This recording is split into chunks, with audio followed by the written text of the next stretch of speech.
Masih bersama kami pemirsa setia Sultan TV dalam dialog bincang hari ini. Pemirsa, kalau tadi kita sudah membahas tentang apa sih itu stunting dan juga penyebabnya. Dan juga tadi Mbak ya, ternyata penyebabnya ini bukan hanya bisa dilatar belakangi ketika masa hamilnya saja, tapi paskanya juga. Dan ternyata stunting ini tidak hanya menyerang kepada kalangan yang memang ekonominya rendah ya Mbak ya, tapi juga mungkin kelas menengah, bahkan kelas atas pun itu tidak bisa dipungkiri, ada beberapa yang mengalami stunting. Nah Mbak, kita lanjut lagi. Bagaimana sih Mbak fenomena stunting yang terjadi saat ini di Indonesia? Oke, jadi untuk di Indonesia sendiri di tahun kemarin kan kita itu ada survei status gizi Indonesia. Nah, tahun 2022 itu datanya masih 21,6%, sedangkan target pemerintah di tahun ini tuh sudah 14%. Nah, sedangkan kan kalau dari kategori WHO-nya sendiri itu dikatakan negara itu bebas dari stunting gitu ya, itu di 20% kan. Jadi kan kalau 14% terpenuhi, tapi yang terakhir aja masih 21,6 kayak gitu. Nah, untuk di Indonesia sendiri ini sekarang kita sudah nggak cuma hanya sektor kesehatan aja, tapi kan udah ada kayak BKKBN pun punya program tersendiri tentang stunting. Untuk beberapa kampus juga ini sebagai nggak cuma untuk anak kesehatan aja kok edukasi tentang stunting ini, tapi juga di jurusan-jurusan lain kayak gitu. Jadi memang kalau misalnya kita lihat justru stunting di Indonesia masih di angka 21%, sedangkan di yang WHO sendiri itu 20% ya Mbak ya. Melihat seperti itu ya sebenarnya sudah berprogres ya Mbak. Cuman mungkin namanya berprogres butuh berproses. Jadi kayak kita sama-sama menantikan nih Mbak, karena benar sekali ini tentu bukan hanya menjadi tugas dari bidang kesehatan Mbak, tapi seluruh sektor yang ada di Indonesia. Mbak, sebelumnya ini pernah rame nih ketika pas debat-debat capres nih Mbak tentang stunting dan juga gizi buruk. Sebenarnya apa sih Mbak perbedaan antara stunting dan juga gizi buruk? Jadi ini kalau misalkan stunting itu kita melihatnya dari tinggi badan menurut usia anaknya. Sedangkan kalau misalkan gizi buruk ini dilihat dari berat badan menurut usianya ataupun panjang badan, berat badan menurut panjang badannya gitu. Nah, kalau misalkan stunting ini kan ibaratnya kalau anaknya udah pendek gitu ya, atau sangat pendek, jadi kemungkinan anak yang stunting itu takutnya gizi buruk gitu. Tapi kalau anak gizi buruk tuh bisa aja gizinya termasuk kategori buruk, tapi tinggi badannya sesuai sama anak seusianya gitu. Jadi sebenarnya itu bukan hal yang sama ya Mbak ya. Justru kalau saya melihat tadi, kalau semisal yang gizi buruk meskipun tingginya tidak termasuk stunting, tapi mungkin gizinya tidak terpenuhi secara cukup. Tapi kalau yang stunting tadi, kalau semisal stunting itu dibiarkan, itu bisa merujuk kepada gizi buruk. Makin complicated ya. Iya, betul. Tapi melihat kondisi Indonesia nih Mbak, kita kembali lagi. Bagaimana terkait dengan gizi buruk tersebut? Apakah di Indonesia ini masih cukup tinggi atau tidak? Oke, untuk dari pemerintah sendiri biasanya kalau udah indikasi ada yang gizi buruk gitu ya, atau dari awal berat badan lahirnya itu rendah, nah itu diberikan pemberian makanan tambahan. Nah, cuma nggak di Indonesia deh, saya ngeklaimnya mungkin di daerah yang pernah saya lakukan penelitian ya. Kadang pemerintah itu dari puskesmas terdekatnya memberikan PMT, pemberian makanan tambahan, tapi ibaratnya nggak sesuai nih sama yang ditargetin. Jadi dimakannya tuh nggak sama anaknya gitu, tapi dimakannya sama saudaranya juga, sama ibunya, sama ayahnya gitu. Jadinya kurang sesuai sasaran. Makanya itu yang bikin mungkin kurangnya kesadaran kali ya dari keluarganya, padahal dikasihnya tuh untuk si anak A gitu, tapi kakaknya makan, ibunya cemil-cemil gitu, jadinya untuk kurva pertumbuhannya itu tidak naik gitu. Jadi ya tetap ada ya Mbak, kita balik lagi, baik itu gizi buruk atau stunting, memang kembali lagi kepada mindset masyarakatnya sendiri ya Mbak. Jadi kita harus lebih aware nih tentang kesehatan, apalagi terhadap si kecil selaku generasi bangsa selanjutnya. Mbak, boleh nih disampaikan lagi ke pemirsa setia Sultan TV, dampak apa yang memang akan terjadi jika seseorang ini mengalami stunting dan memang sepertinya tidak diobati gitu Mbak? Oke, jadi untuk dampaknya tersendiri, yang pertama itu kalau dilihatnya dari perkembangan ya, dia untuk daya tangkapnya lebih kurang dibandingkan teman-temannya.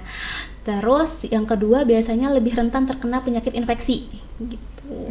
Jadi lebih kalau misalkan makan yang dikit langsung diare kayak gitu. Sedangkan kan diare untuk anak balita biasanya nggak cepet ya untuk penyembuhannya kayak gitu. Jadi dia rentan penyakit infeksi dan penurunan IQ-nya, kecerdasan. Jadi kecerdasan pun berpengaruh ya Mbak ya. Pernah nggak Mbak menemukan kasus seorang anak gitu yang memang terkena stunting dan juga akhirnya itu berdampak pada kecerdasannya? Jadi misalkan kalau kita kasih edukasi gitu ya, atau kayak anak-anak kan mungkin stimulasinya itu harusnya bisa langsung merespon gitu kalau untuk anak lain seusianya. Tapi kalau untuk anak stunting kadang kayak penjelasannya harus lebih diberikan, terus stimulasinya juga harus lebih disampaikan lagi gitu. Nggak langsung ibaratnya daya tangkap itu langsung cepat gitu. Dan itu mengaruhi ya Mbak ya. Intinya adalah nutrisi itu mengaruhi kepada kecerdasannya. Kalau misalkan kayak dari kecilnya dia stunting, untuk daya tangkapnya itu untuk IQ-nya juga rendah gitu kan, nanti yang dikhawatirkan saat sekolah kan berpengaruh kepada prestasinya. Kemudian dari sekolah mungkin prestasinya tidak bisa bersaing sama teman-temannya, nanti di dunia kerja akan mempengaruhi produktivitasnya juga. Kemudian Mbak, apakah stunting ini dapat diwarisi Mbak dari generasi ke generasi? Oke, untuk sebenarnya masalah gizi stunting ini kayak lingkaran setan ya. Jadi kalau misalkan anaknya stunting, kita lihat dulu nih apakah ada perbaikan dari si keluarganya. Jadi kalau misalkan anaknya stunting, nah dia itu kan akan lebih beresiko juga untuk mengalami penyakit degeneratif kardiovaskuler seperti itu. Nah, kalau misalkan anaknya stunting nih, misalkan perempuan ini stunting gitu, terus pada saat remaja dia menyepelekan yang kayak tadi minum tablet tambah darah dan sebagainya, mengalami anemi, dia jadi wus gitu ya, wanita usia subur, kemudian hamil, mengalami anemi lagi, anaknya berat badan lahir rendah, ya akan terus terulang gitu. Tapi perlu kesadaran kalau misalkan sudah mengalami stunting, keluarganya pun harus mengatasi gitu, biar memutus rantainya lah di salah satunya gitu. Kadang yang terjadi itu ibu-ibu di posyandu ya, kalau anaknya dikatakan stunting gitu ya kan, jadi ada stunting itu di bawah minus standar 2 deviasi, ada sangat pendeknya lagi di bawah minus standar 3 deviasi gitu. Nah, ibu-ibu tahu anaknya dikatakan stunting nih udah kayak apa ya, ini duluan gitu, kayak kesal duluan gitu, makanya nggak datang lagi ke posyandu, makanya jadi susah untuk dikejar catch up grow-nya gitu. Nah, makanya harus lebih open minded gitu ya, lebih menerima gitu. Jadi harus diperbaiki di salah satu rantai kehidupannya. Jangan juga mungkin menormalisasi hal-hal yang contohnya gini Mbak, ini sering kita temui juga. Dia mah nggak apa-apa, pendek. Ibu bapaknya juga gitu waktu dulunya, nanti juga tinggi kok, atau semisal nggak apa-apa, saya juga dulu gitu. Itu tuh Mbak ya kayaknya harus masih diedukasi. Menanggapi hal itu seperti apa nih Mbak sebagai ahli gizi? Oke, jadi kalau misalkan pendidikannya itu kita cuma di ibaratnya sekarang pas kan Captin biasanya sebelum ke KUA harus ke puskesmas dulu gitu, dapat itu kayaknya nggak cukup ya untuk sekarang. Jadi harus sekarang lebih ke sekolah, dan anak di lingkungan kerja pun ayah ibunya juga harus diedukasi. Nah, kalau misalkan nih ayah ibunya mungkin dapat edukasi di seminar-seminar kesehatan gitu di kantornya, tapi ternyata yang ngurus anaknya di rumah orang tuanya, neneknya gitu, pengasuhnya gitu. Jadinya kan nggak kena juga ya, makanya harus benar-benar kesadaran dari orang tuanya gitu. Nah Mbak, kemudian langkah apa nih Mbak yang memang dapat dilakukan untuk mencegah stunting? Ini bisa menjadi edukasi juga Mbak buat masyarakat, mungkin ketika pra nikahnya, paskanya dan lain-lainnya, boleh Mbak? Oke, kalau misalkan untuk dari pranikah dulu ya, dari pranikah juga kan biasanya cuma persiapannya prewed, terus cari-cari vendor gitu ya. Ini juga harus ditambah tablet tambah darah, rutin diminum setiap hari 3 bulan sebelum tanggal nikahnya mungkin ya. Terus udah gitu ditambah juga dengan mungkin konsumsi susu dan sebagainya. Yang kedua, kalau setelah itu masih Captin nih, persiapinnya mungkin tablet tambah darah, minum vitaminnya gitu ya, dipenuhi kebutuhan hariannya. Yang kedua, pada saat kehamilan kadang mungkin di trimester 1 itu masih ada mual muntah ya.